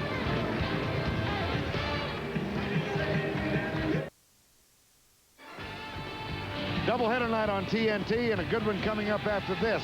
From Houston tonight, the Rockets go for the knockout. The Utah Jazz have the top seed in the NBA, but they trail in that series 2-1. Houston with hearts of champions. Yeah, we want to get you ready for the pick and roll that the Utah Jazz will hopefully run tonight. Watch Mookie Blaylock. 1, keeps his dribble alive. 2, comes back. 3rd time, left-handed pass. What a nice play. That's another way you can become the most improved player. Blaylock, a master at keeping the dribble alive, and there was a textbook example. Well, it's funny. Dave Cowan said they really would like him to pick it up, but they have to make him pick it up. And it's not David Wesley, it's the other guy. If you're going to trap him, you have to trap him. You cannot allow him to just keep playing with the pick and roll. Christian Laettner on the floor out of the timeout for Atlanta. And this foul is going to be called on Tyrone Corbin. And let's check in with Cheryl Miller. Well, Doc, you know, the replay that you just showed about the pick and roll, that's exactly what Dave Cowens was talking about in this last huddle. He said, hey, David Wesley has to make sure that he is committing to getting over that screen. If you're going to commit to get over, then play it that way. But they cannot continue to not be actively, aggressively pursuing Mookie Blaylock, guys. Yeah, that's a good call, because what they're doing, they go under one time, they go over the other time. They have to commit to one way of guarding it. Mason gets the Rice miss. And a fresh 24. Laettner guarding Anthony Mason, who goes into the paint and puts it up. I think the entire time, Mutombo thought he was going to pass the ball. So did I. Mason, really effective night. 14 points and 11 rebounds. Final 83 seconds of the 3rd quarter, and a hard foul underneath. Vlade Divac puts Mutombo on the floor. But you know what? It's a hard foul, but that's all it is. Yep. You like when guys commit hard fouls, and you also like when guys just get up. It's been going on in this game since the game was invented. Now, watching Dikembe Mutombo tonight and his demeanor, think back to Alonzo Mourning. Mutombo, of course, sometimes gets very frustrated. and lets officials know. Well, it's funny. I talked to Lenny Wilkins and I said, how's Mutombo? He said he's leaving the officials alone. He's just playing basketball. You know, I listened to the soundbite of Alonzo Mourning, and he was talking about the manhood and guys hitting him all game. And you know what? He was right. Guys were, but that's what they do when you're a superstar. You know, there's a price to pay. Shaq gets destroyed every game. So does Michael Jordan. That's the only way you can guard him. But you just have to try to take it, and I know it's tough. I think Alonzo has done a terrific job in the second half of the season. Unfortunately, this one incident will be remembered. It all disappeared with 1.4 remaining last night. 64-61 is the score here. Look how well Rice works without the basketball. I mean, bang, he's gone. You have to look and find him at all times. Foul is on Mookie Blaylock, his third. One plus the penalty for Glenn Rice. Rice at the line. That's what makes guys like Steve Smith and Rice so good. They're not only good with the basketball, they're probably better without the basketball, getting themselves shots. One more.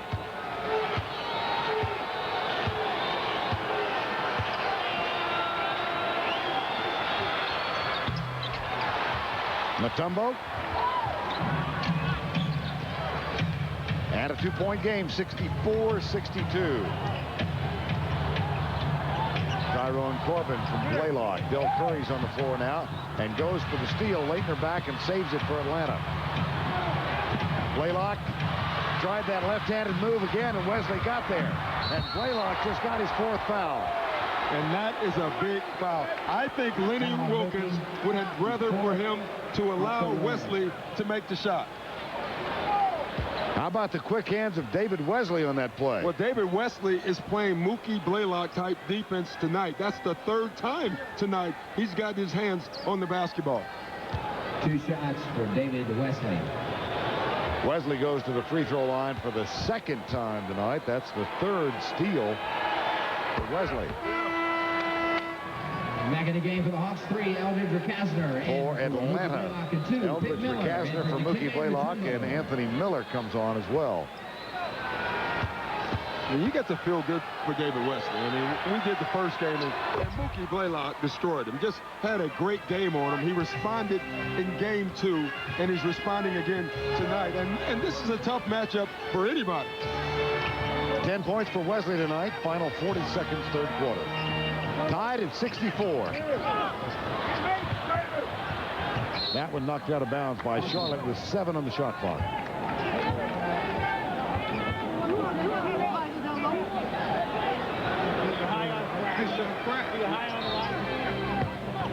Leitner from Corbin. Off the mark.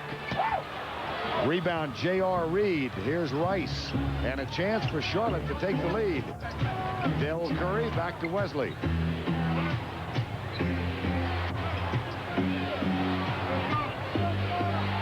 On the road this year.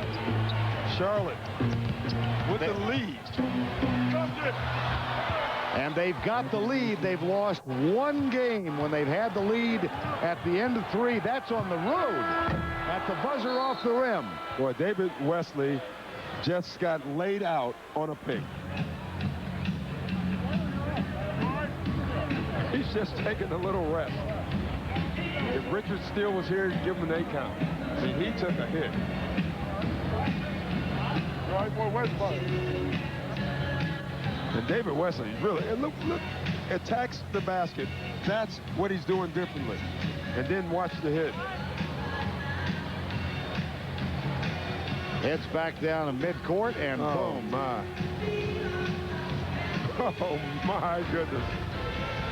That's the way we end 3 from the Georgia Dome. Hornets lead by 2.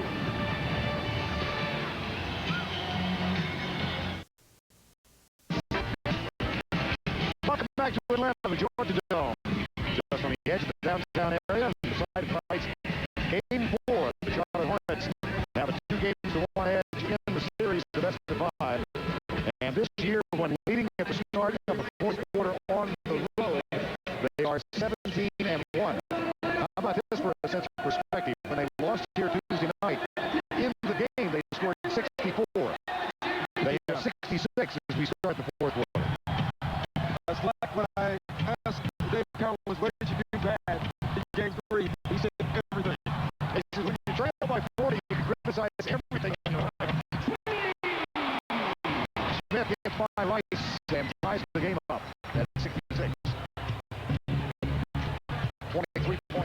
Steve Smith. David Wesley having a good night.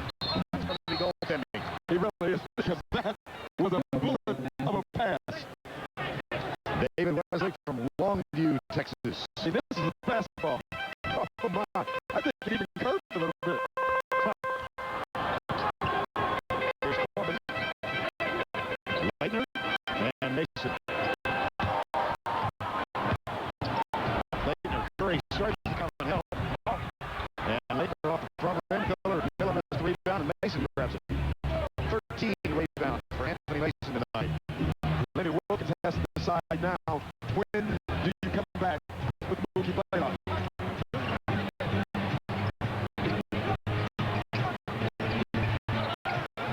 Rice and Smith renew their battle. Wesley. Saved by Mason, but he throws it right to Leitner. And Leitner throws an elbow at J.R. Reed. At the other end, Miller is fouled. J.R. Reed, I think, has a legitimate complaint. Well, he did. He threw an elbow, but he kind of was putting the ball around him. First, you'll see the Mason say, and then let's get a look at Leitner. See, I really think he was putting it. Okay. Oh, do you really? Yeah. I thought he was making space, but he was giving himself some room.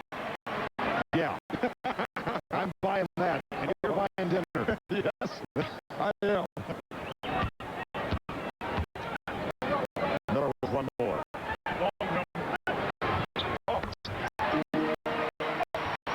And we're tied at 68.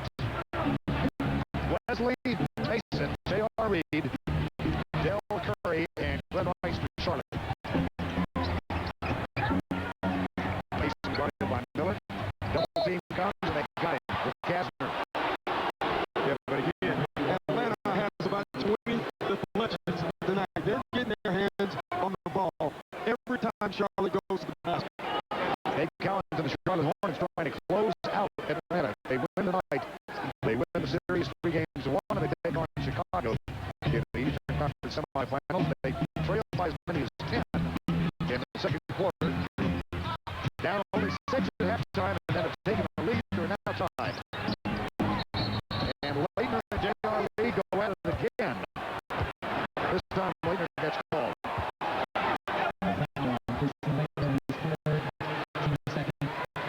Now, we talked about the last time J.R. Reed played and blocking, and he does this really well. He's really good at drawing fouls. On that one, he didn't have to act. It was an easy call.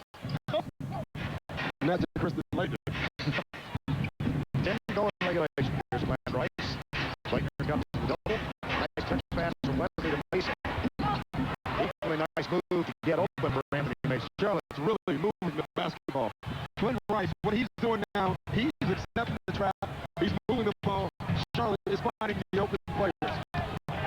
Mason has 18 and a 2-point lead. Leitner and Mason. The cut from Smith. Kastner, that's going to be way short. Yeah, that time he had a hand in his face. You're Lenny Wilkins right now. You're a little nervous. Today, Collins, you're happy because you're in this game with a chance to close out.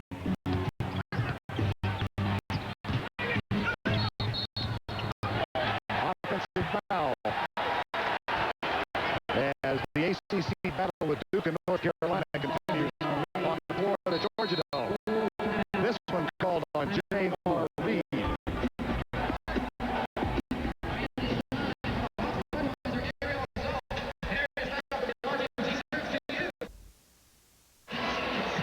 Just prior to the timeout, offensive foul called on J.R. Reed. Yeah, and I think what the officials are trying to do is clean up J.R. Reed and Kristen Leitner going at it. Because if you watch this play, I don't know where the offensive foul is. I think both guys are just jostling for position. Really no foul by either one.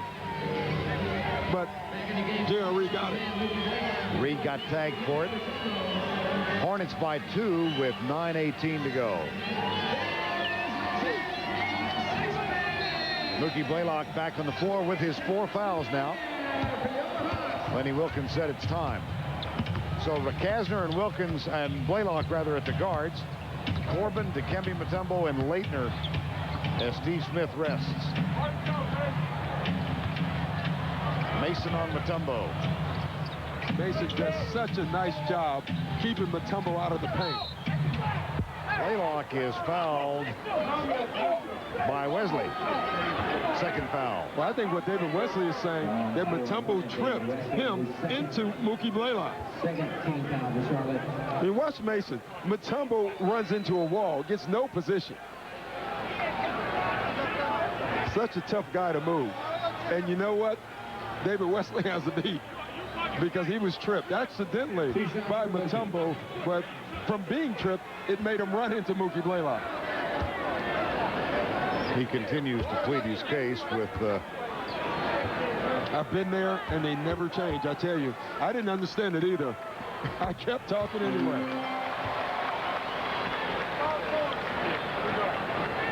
Second foul on David Wesley, but 8 assists tonight. Yeah, he had 4 assists in the third quarter, and I think that is when he really picked up his play as far as being more aggressive, attacking Mookie Blaylock, and I think that's also what got Mookie Blaylock on the bench with 4 fouls.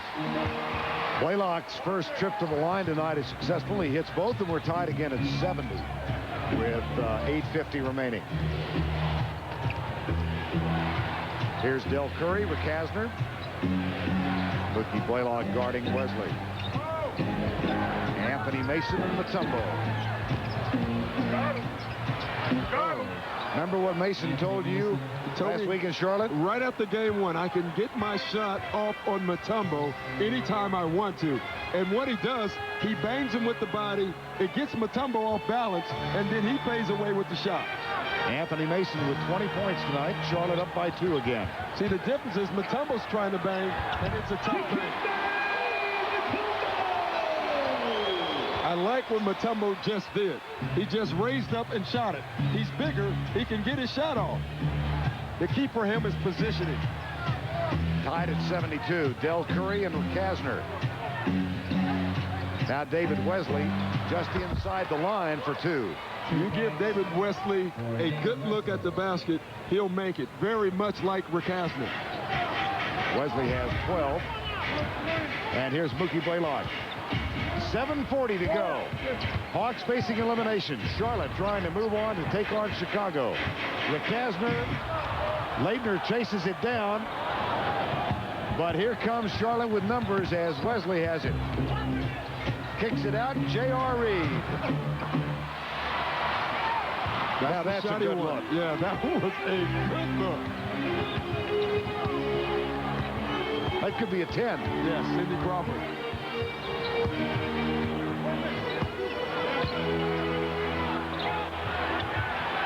Leitner. No. Oh, my. You hate missing those. Even though you got fouled, you hate missing those. Got popped on the top of the head. Maybe that's why he missed it. Look at the battle with Mace and Mutombo. Now watch this last bang. Bang, and he shoots it. You can see Mutombo off balance. And then this time, Mutombo on the other end. That's a good way of starting. The answer is by the pop. And all he does here, he gives up the fight and just elevates. Christian Leitner, as you watch the replay, hit his first free throw. And now has one more. J.R. Reed's third foul.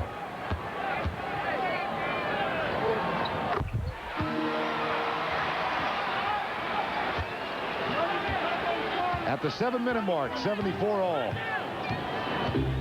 Wesley, Mason, Divac, Curry, and Rice on the floor for Charlotte. Leitner battles Divac. Divac flops. Vern, you're learning the lingo. Oh, I've been hanging with you. And Divac and Leitner engage each other in a small conversation mediated by Jimmy Clark. Oh, my. Watch the flop. Grade it for me, Doc. I give this a 0.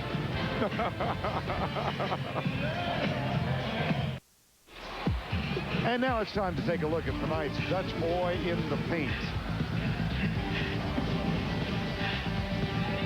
Points in the paint tonight. Hornets with a big edge, 42-24. They have been out-rebounded, Charlotte that is, in each of the first 3 games. And now Charlotte's ahead. That's big. It's the first thing Lenny Wilkins said every night when we play the Charlotte Hornets. Rebounding is key. And again, no low post dominance from Mutombo, so Charlotte has the lead in the paint. Out of the inbounds play, Glenn Rice misses. Leitner has the rebound. Final 6.5 of regulation, tied at 74. Winner takes on Chicago. If Charlotte wins, they'll meet Chicago over the weekend. Offensive foul.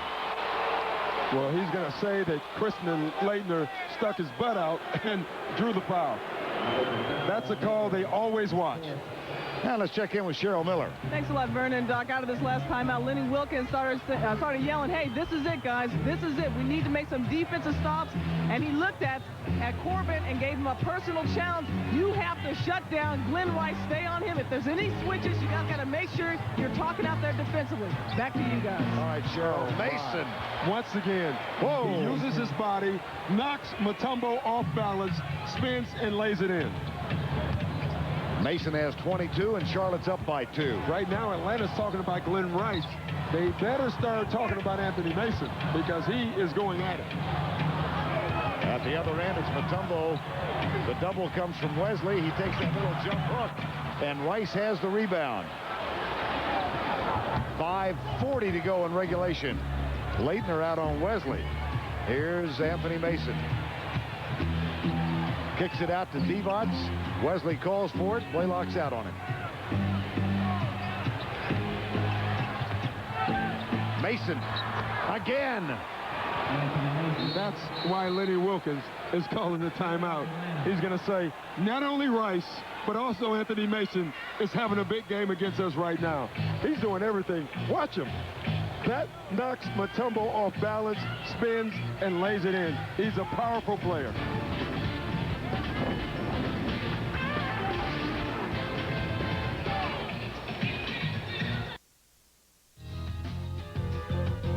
The NBA playoffs continue on TNT and TBS. Every game counts. Win one more time, or you go home. Well, a winner go home tonight for the Utah Jazz as they take on the Rockets in the second game. That series 2-1. Houston leading here. Charlotte up by 4 and up in games 2-1. And Anthony Mason with a big night. Yeah, big night. And doing it everywhere. Playing great defense on Mutombo, scoring and rebounding. 5:19 to go in regulation. Wesley picks up Blaylock. Now Mason has Leitner.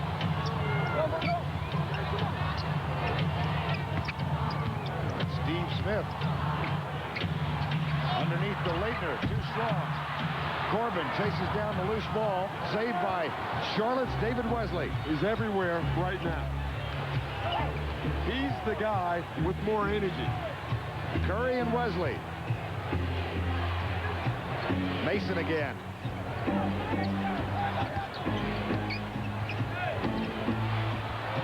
Fade away this time. Oh, my goodness.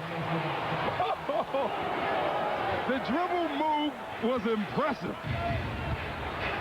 10 points in the fourth quarter. Largest lead of the night for the Charlotte Hornets. They're up by 6. That's off the mark. See, Lenny Wilkins does not want that. This is exactly what he was talking about. When a team makes a run, we don't want to take the quick shot. We have to stay within our offense. This time Mason brings it up. 4:09 remaining. And Smith fouls Rice. Vern, look at the dribble move here. Watch this. Between his legs. One arm. Oh, my. Back in for the Hawks, taking in the timeout of Corbin. Wow.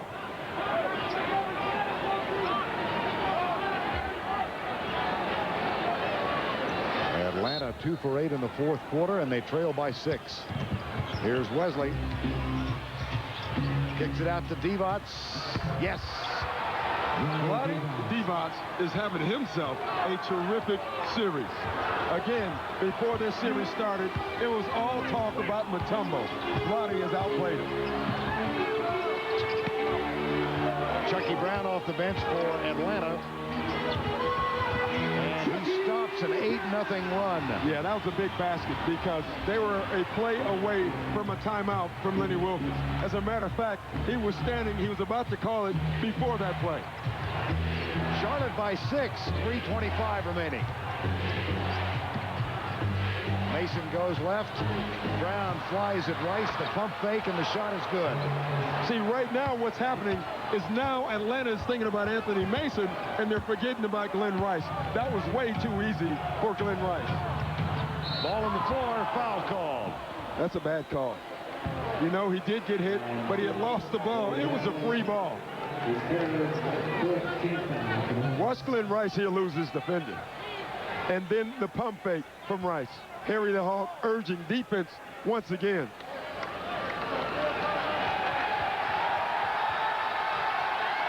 Alan Henderson getting ready to come back on the floor. And he will replace Dikembe Mutombo. Well, I think Lenny Wilkins is deciding we're going to get a quicker guy on Anthony Mason. And right now, Mutombo is not being effective blocking shots, so let's get some more offense. Charlotte, 6 in a row. Under 3 to go now. They lead by 8. Chucky Brown loses the dribble. And Wesley takes it away. 2:45 to go. Here's Mason and Chucky Brown.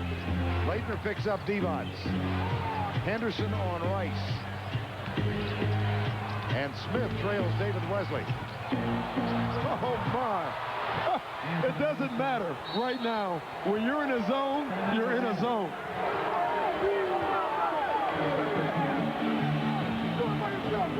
Anthony Mason has been unconscious in the fourth quarter. He puts a quicker guy. It doesn't matter. That is a tight spin move from Anthony Mason.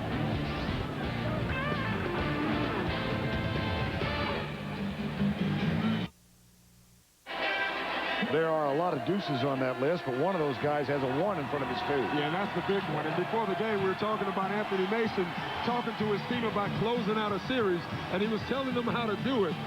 Where if you're going to talk the talk, you got to walk the walk. Mason's doing that right now. Anthony Mason, 12 in the quarter, and the Charlotte Hornets are 2 minutes and 25 seconds away from advancing to the second round of the playoffs against Chicago. Steve Smith in and out. Curry rebound. See, Lenny Wilkins is going to extend this game. I mean, it's 2-11, and he just committed that foul. Now, the reason he committed that foul because they're not in penalty. So he wants to make sure his team is in penalty so they can use the fouls. Look at the shooting percentage for Charlotte in this quarter, 71%. At the other end, Rice over Leitner. Yep. Leitner never saw the ball. He was with them, but he didn't see the ball. Murmurs of disapproval from this Atlanta crowd. Blaylock off the mark. Quick shots. You still can get back in this game if you run your offense. Leitner.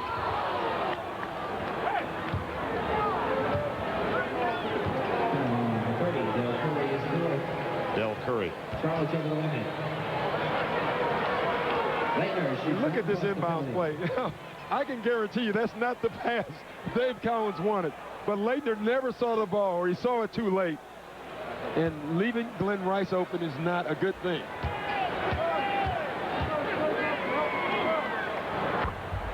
Four games in a row, the Charlotte Hornets have come from a double-digit deficit. Down 17 in the first game. At home, they won. Down 15 in the second game. At home, they won. They were down by 30 here Tuesday and did not win, but they were down 10 in the second quarter tonight, and now they lead by 10. Yeah, but I thought the way they closed out the first half, only down by 6, was big. It was Mason with back-to-back baskets at the end of the first half. But they've been hugging and celebrating. It's 136. It's a 10-point lead. That's a big lead, but it's definitely reachable. Smith. Yep. And you have an Atlanta team with great hands.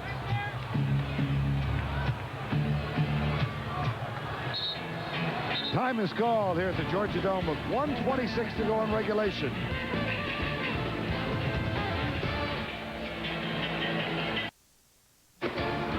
The NBA playoffs on TNT, brought to you by Bud Light. If you want great taste that won't fill you up and never let you down, make it a Bud Light. By Lexus, the future of Lexus is here. Fasten your seatbelts. By Fila, a new attitude, new performance, change the game. And by AT&T, it's all within your reach. Game 4 of the series, and the Charlotte Hornets have an 8-point lead over the Atlanta Hawks, 88-80. Steve Smith and his comrades come back on the floor. If you're Lenny Wilkens, what are you trying to do here? Well, Lenny Wilkens has a decision to make. Do you foul? Do you try to play defense? Personally, I foul. I try to play defense until half court. Get a steal or get a 10-second count. Dave Cowens knows about the 10-second count, so he's going to take it at half court. That's smart. From this point on, when Charlotte brings it in, if I'm Atlanta, I'm fouling. I'm going to extend this game. Charlotte 3 of 10 in the first half. They've hit 5 of 6 from the line in the second half. The problem with fouling, Charlotte is a very good free throw shooting team. David Wesley will throw it in. Looks for Curry, looks for Mason. Calls time. Timeout, Charlotte. 20-second timeout. 20-second timeout is the call.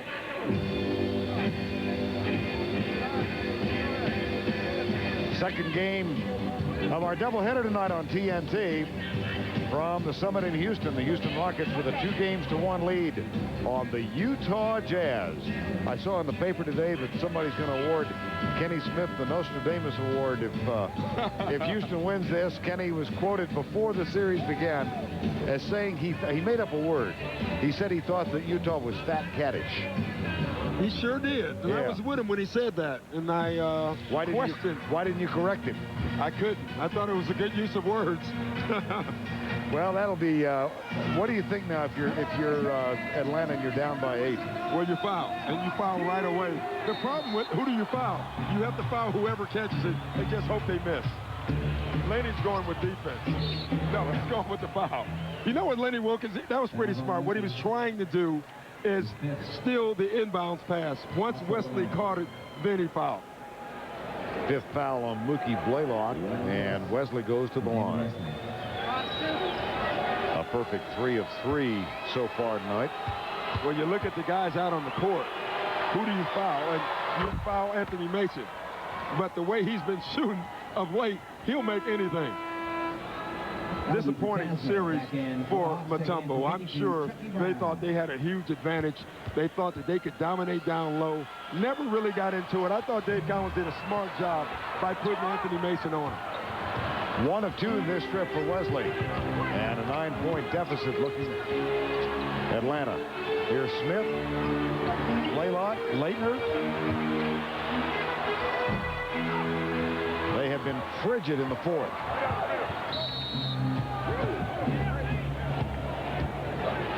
And that one's going to be called on Atlanta.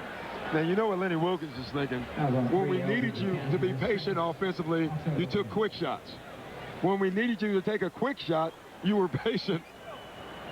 Sometimes you never know.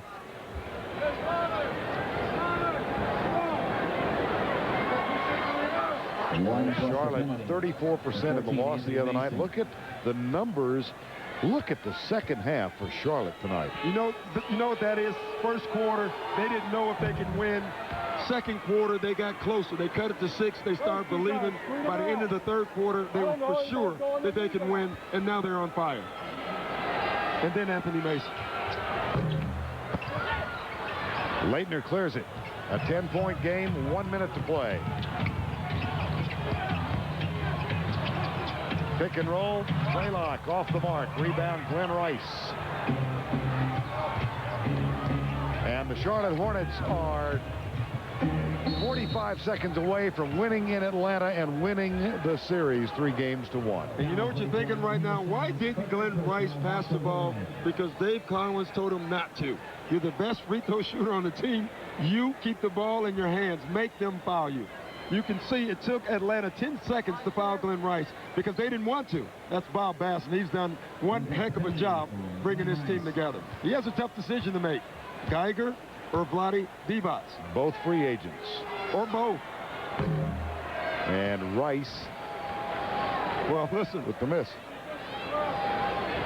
He's calling this one in. George Shinn is calling Dick Ebersol, saying, now what time do we play the Bulls? Exactly. He's booking the Ritz-Carlton right now in Chicago.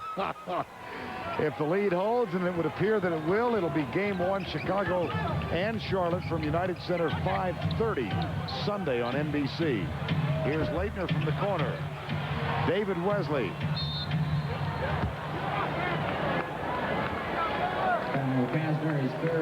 Well, Dave Cowan's team lost 4 in a row and lost them big in the regular season to Atlanta. They battled for the home court advantage throughout the season, and especially the last 2 weeks.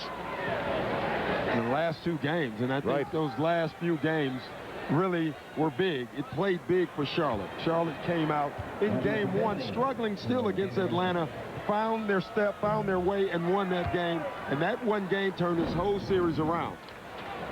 Now, very few people gave Charlotte a chance to win this series. A couple of clunkers from David Wesley, but less than 30 to play.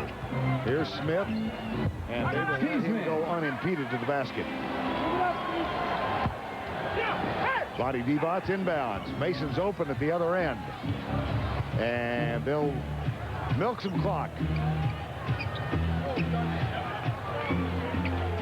Rice and Smith. Wesley. The Charlotte Hornets are going to win on the road. And this is huge. And you know what? You look at the offensive firepower from Charlotte. That Chicago series could be interesting.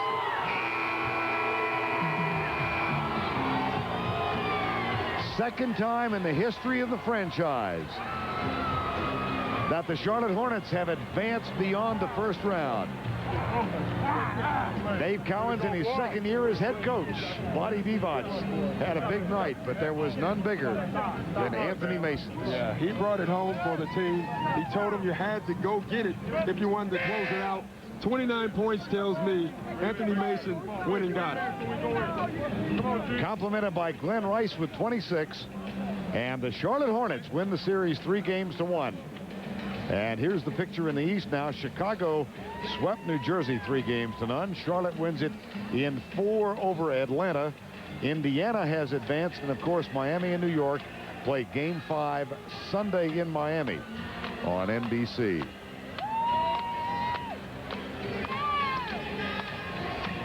A 10-point deficit for the Hornets in the second quarter. Mason got 2 baskets that were pivotal at the end of the half, and that cut the margin to only 6, and then he scored the first 2 in the third quarter. Yeah, he came out and just did a wonderful job tonight. And Cheryl Miller is with Anthony Mason. First of all, congratulations. Tremendous performance by you. A career playoff high of 29 points. Only 8 points in the first half. What was the difference in the second?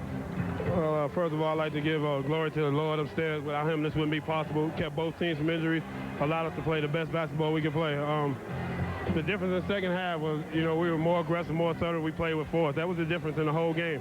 The first game here, we didn't play with much force. Tonight, we came out, kept it close, and that puts a lot of pressure on the team that's down 2-1.